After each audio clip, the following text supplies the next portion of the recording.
شباب السلام عليكم ورحمه الله وبركاته.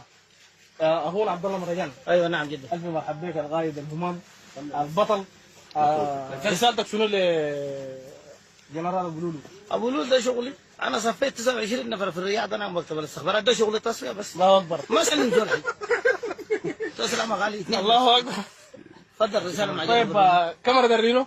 يا اخي والله نحن من هنا تحياتنا لابطال الفاشر ولكل اشاويزنا في جميع بقاع السودان، وتحيه من هنا لناس جبل الهشابه ولناس جبل ابو سنون والناس اللي جنب الابيض. الله احنا اكبر. والله تحت اي لحظه جنبكم، يعينكم في الطريق ان شاء الله باذن الله. قدام والله.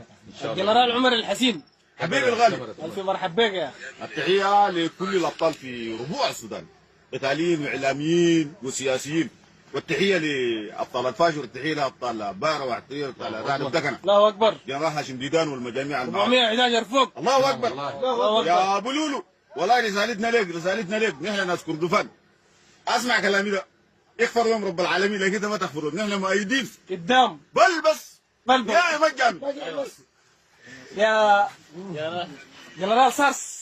أول حاجة التحية لقوات الدعم السريع، ضباط وضباط صف وجنود قوات الدعم السريع. قدام. تحية للسيد قائد الرق الجنرال محمد حمدان دقلو رئيس المجلس الرئاسي.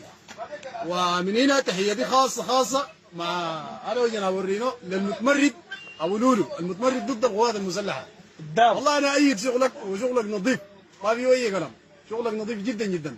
السيد المتمرد ابو لولو، وابشر بالنصر ان شاء الله، نتفاجأ بالايام القادمه باذن الله.